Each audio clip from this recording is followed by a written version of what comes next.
آپ کو یاد آ جاتے ہیں، لیکن یہ جو زمانہ تھا جس میں ایک سرخ جنت ہمیں بتائی گئی تھی کہ یہ چین میں اور روس میں اور ایسٹ یورپ میں یہ یا ویتنام میں یہ ایک جنت وہاں پر آئی ہے جو بھی انسان کے اندر ایک خواب تھے کہ ایک ایسا معاشرہ جس میں برابری ہو، جس میں انصاف ہو، جس میں سب کے لیے فیسلٹیز ہوں اور جس میں ایکسپلائٹیشن نہ ہو، جس میں ظلم نہ ہو، تو یہ وہ تصور تھا۔ تو اس زمانے میں 1980s میں یہ تصور بھی زندہ تھے اور ابھی بھی سرخ جنت کی تلاش میں لوگ جاتے تھے۔ تو یہ ہو سکتا ہے کہ یہ سرخ جنت کی تلاش میں گئے ہوں، اور یہ بھی ہو سکتا ہے کہ ہمارے بابا سوشلزم شیخ رشید صاحب ان دنوں بلغاریہ میں کوئی علاج کروا رہے تھے، اپنے سانس کی ان کو بڑی کرونک تکلیف تھی، تو ممکن ہے یہ شیخ رشید کی تلاش میں اپنے گرو کی، ہم سب کے وہ رہنما تھے اور بڑے سورس آف انسپیریشن تھے، تو یہ بھی ہو سکتا ہے کہ ان کے پیچھے گئے ہوں۔ اور یہ وہ زمانہ ہے جو 80s کا زمانہ، ابھی اس کی کمیونزم کی ایکسپائری ڈیٹ نہیں آئی تھی، تو اس لیے ابھی وہ بڑا سرخ لگتا تھا اور بڑی اس میں ایک اٹریکشن تھی۔ تو یہ بھی ہو سکتا ہے کہ وہ کیونکہ جہاں بھی گئے ہیں، یہ جو کوئی 6-7 ملکوں کا انہوں نے سفر کیا ہے، کوئی کہیں نہ کہیں کوئی پاکستانی انہیں مل گیا، تو یوں تو لگتا ہے جیسے یہ بکھرے ہوئے جو پاکستانی ہیں یہ ان کی تلاش میں ہے کہ وہ کہاں ہیں، کس حال میں ہیں، ان کی کوئی خبر لے رہے ہیں۔ کہیں پر انہیں وہ کوئی ریڈی فروش مل جاتا ہے، کہیں پر وہ کوئی ڈالر ایکسچینج کرنے والا، کہیں پر وہ بارڈر کراس کرنے کی ترکی سے یونان کے لیے جانے والے، تو یہ بھی ہو سکتا ہے کہ وہ اس کی تلاش میں ہوں۔ اس کے بعد پھر جو بار بار جس کا ذکر آتا ہے وہ آتا ہے کوہ کاف کا۔ تو کوہ کاف کا ذکر ضرور سنا ہوگا انہوں نے کہانیوں میں، اور کوہ کاف کی پریوں کا بھی ذکر سنا ہوگا، اس کی خوبصورتی کا بھی، تو اس کی تلاش میں ہے، اور اس لیے پھر وہ جس ملک میں گئے ہیں، ایران سے لے کے بلغاریہ تک، اگر کہیں رستہ بھول گئے ہیں تو وہ کسی نہ کسی کوہ کاف کی پری سے ہی پوچھا ہے انہوں نے، اور اس نے بھی ان کو جواب دیا بلکہ چھوڑ کے آئی وہاں تک۔ تو یہ ایسی اٹریکشن تھی، ایک طرف سرخ جنت، ایک طرف کوہ کاف کا حسن، تو یہ میں سمجھتا ہوں کہ یہ ان کی ایک دلچسپ ایک جرنی آف ڈسکوری تھا۔ اور پھر یہ جو خود انہوں نے کہا کہ ایک سوشلسٹ پاکستانی، بلکہ سوشلسٹ مسلمان پاکستانی، مجھے بھی نہیں یہ مسلمان کا لفظ میں نے ذرا چھوٹے لفظوں میں لکھا ہوا تھا، لیکن کتاب سے پڑھنے سے نظر آیا کہ یہ بھی بھرپور ان کی شناخت کا حصہ ہے، جس طرح سے وہ ایک ایموشنلی انوالو ہوتے ہیں حضرت ابو ایوب انصاری کے مزار پہ، یا جو مسلمانوں کی اور صلیبیوں کی لڑائیاں ہوتی ہیں اس سے۔ تو ایک سوشلسٹ مسلمان پاکستانی یہ اس زمانے میں ممکن تھا 80s میں، چاہے وہ پیپلز پارٹی کی لیڈرشپ ہو، خود ذوالفقار علی بھٹو یہی کہتے تھے، اور ان کے مینیفیسٹو اور ان کا سارا موقف آج وہ ایک جس کو کہتے ہیں آکسی مورون یہ بن گیا ہے، یعنی ایسی چیز جس کا کوئی تک ہی نہیں بنتی کہ ایک سوشلسٹ اور ایک مسلمان، ایک سوشلسٹ اور ایک پاکستانی۔ تو یہ جو ہے ایک سوشلسٹ مسلمان پاکستانی کا سفر نامہ ہے، اور اس کے ساتھ ساتھ یہ سوشلسٹ محض جو کرسی پہ بیٹھا ہوا سوشلسٹ یا لائبریری میں بیٹھا ہوا سوشلسٹ نہیں ہے، ایکٹیوسٹ سوشلسٹ ہے۔ تو یہ ایک ایڈونچر ہے اس کا، ایک adventure in search of paradise, red paradise which does not exist anymore۔ تو یہ ہمیں اس سفر سے لے کے گئے ہیں، اور وہ آج وہ دنیا بدل چکی ہے، وہاں آپ جائیں، چاہے روس میں جائیں، بلغاریہ میں، ہنگری میں، تو ایک اور یہ دنیا ہے۔ جیسے شاید یہی بتا رہے تھے کہ ایک جگہ جہاں لینن کا مجسمہ تھا وہاں آج میکڈونلڈ کی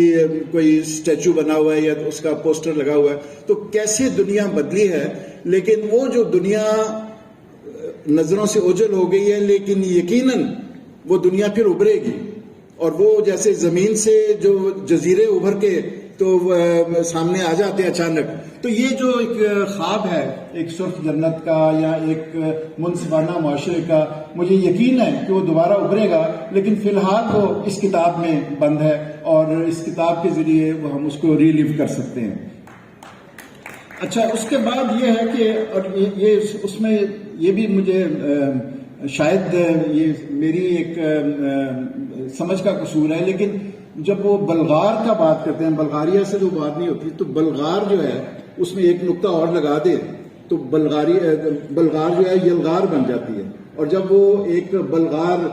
حسیناؤں کی بات کرتے ہیں تو پھر حسیناؤں کی یلغار جو ہے وہ ایک اور رنگ بھر دیتی ہے ان کے اس سفر نامے میں، اور وہ ایک رومانوی جہاں گرد بھی بن جاتا ہے، محض سیاسی جہاں گرد یا محض ایک ادبی جہاں گرد نہیں ہے، بلکہ ایک رومانوی جہاں گرد بھی بن جاتا ہے۔ تو اس میں پھر ان کو مختلف جو پریاں ملتی ہیں ان کے نام مختلف ہوں گے، لیکن آہستہ آہستہ وہ جب چلتے چلتے ایک نام پہ رک جاتا ہے، اور اس کا وہ پھر اس کے عشق میں تو ایسے گرفتار ہوتے ہیں کہ جاتے ہیں پھر وہیں آ جاتے ہیں، صفحے کے صفحے کالے کر دیا انہوں نے، اور وہ ہے ایک حسینہ صوفیہ نام کی۔ تو صوفیہ جو ہے، اگر خواتین و حضرات میں کوئی صوفیہ بیٹھی ہیں تو برا نہ منائیں، یہ بلغاریہ کے جو کیپٹل ہے اس کا نام ہے، لیکن اس کی خوبصورتی کا ذکر انہوں نے اس پیار سے کیا ہے، اور بار بار یہ شبہ ہوتا ہے کہ یہ صوفیہ جو ہے یہ محض ایک شہر نہیں ہے، یہ وہ جو انہوں نے کوہ کاف میں جو تلاش شروع کی تھی وہ صوفیہ میں جا کے مکمل ہوئی ہے۔ تو یہ تو ایک ان کا لیول ہے اس سفر کی۔ اس کے بعد یہ ہے کہ جہاں تک اس کو اب واپس آئے ہیں تو کیا لے کے آئے ہیں، یہ یادیں لے کے آئے ہیں، یہ ایک معاشرہ، اس کی جب تصویر کھینچتے ہیں بلغاریہ کی، ایک کمیونسٹ معاشرے کی، یورپین کمیونسٹ معاشرے کی، تو بہت دلچسپ ہے کہ اس میں بہت کچھ ہے اور بہت کچھ نہیں بھی ہے، کہ وہاں پر بڑے بڑے ہال ہیں، بڑی بڑی شاہراہیں ہیں، بڑے بڑے فلیٹس ہیں جس میں لوگ سکون سے رہ رہے ہیں، اور کوئی غربت کا اور فاقوں سے مرتا ہوا کوئی نظر نہیں آتا، لیکن اس کے ساتھ ساتھ ایک نظر بھی رکھی جاتی ہے ایک بگ بردر کی طرح۔ اور آپ کو وہ پھر شاید ہمیں نہیں پتا تھا، ہم اس کا اکثر اس لطیفے کا ذکر کیا کرتے تھے، تو میرا خیال ہے اس کا اوریجن بلغاریہ ہی ہے، جیسے اس کتاب میں ہے کہ ایک یونانی اور ایک بلغار کی گفتگو ہوتی ہے، تو وہ کہتے ہیں کہ سناؤ یونان کا کیا حال ہے، تو وہ کہتا ہے کہ بہت آزادی ہے، جو ہمارا دل کرتا ہے اس طرح ہم بھونک سکتے ہیں، لیکن یہ ہے کہ کھانے کو نہیں ملتا، یہ بڑی ہمارے لیے پرابلم ہے۔ تو پوچھتا ہے تمہارے ملک میں کیا حال ہے، وہ کہتا ہے یہاں پر کھانے کو سب کچھ ہے لیکن بھونکنے کی آزادی نہیں ہے۔ تو ہم اس معاشرے میں ہیں جہاں پر نہ کھانے کی آزادی ہے نہ بھونکنے کی، یا کم از کم اس طرف پہنچ رہے ہیں۔ تو میرا خیال ہے کہ یہ میسج ہے کہ بھائی اگر کھانے کو نہیں دے سکتے تو بھونکنے تو دو، اور اگر بھونکنے نہیں دینا تو کچھ کھانے کو تو ہمارے منہ میں ڈالو۔ یہ ایک مجھے اس کا ایک نقطہ نظر آیا ہے اس کتاب میں۔ دوسرا یہ ہے کہ یہ جو شوق آوارگی ہے، یہ بس میں سمجھتا ہوں کہ یہ ایک خوبصورت چیز ہے جو ہم سب میں ہوتی ہے، ہم اس کو مار دیتے ہیں، اس کو چھپا دیتے ہیں۔ تو 40 سال ہو گئے، اور خدا کر آئندہ 40 سال بھی گوئندی جو ہے بہت بدل گئے ہیں، اب ماشاءاللہ میچور بھی ہو گئے ہیں، اور ماشاءاللہ دانشور بھی ہو گئے ہیں، اور ایک رہنما ہیں، لیکن یہ جو شوق آوارگی ہے، یہ بچے جیسی جو معصومیت ہے، اور یہ جو اس جنت کی کھوئی ہوئی جنت کی تلاش ہے، میں امید کرتا ہوں کہ یہ جذبہ ان میں قائم رہے گا، اور اس تلاش میں وہ ہم سے اپنے ایکسپیرینسز شیئر کرتے رہیں گے۔ Thank you. بہت شکریہ شاہد محمود صاحب،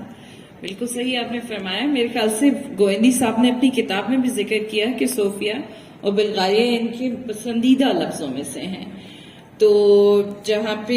ہمارے پاس بہت اچھے مقرر سہیل برائے صاحب بھی اور اعتزاز احسن صاحب بھی ہیں، ہمارے پاس ذوالفقار بھٹو فاؤنڈیشن کی آصف خان صاحب یہاں پر اسلام آباد سے تشریف لائے ہیں۔ میں آپ کو دعوت دوں گی کہ پلیز آپ آئیے اور اپنے خیالات کا اظہار کیجیے۔ شکریہ۔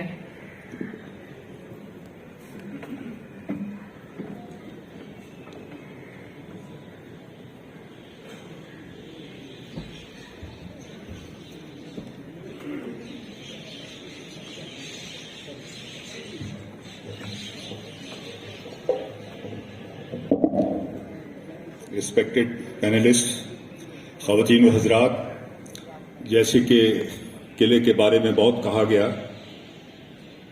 3-4 ہفتے سے ڈان میں مجید شیخ صاحب بھی اس کی تاریخ لکھ رہے ہیں. لکھتے ہیں کہ یہ 5000 سال پرانا ہے اور آغاز میں مٹی کا بنا ہوا تھا اور اس کی دیواروں کی چوڑائی اتنی زیادہ تھی کہ 2 بگیاں اس پہ دوڑائی جا سکتی تھی. پھر جتنے بھی حملہ آور آئے انہوں نے اس کو مسمار کیا، تباہ کیا. سب سے زیادہ غزنوی وغیرہ غوری خاندان نے کیا، بالکل مسمار کر دیا.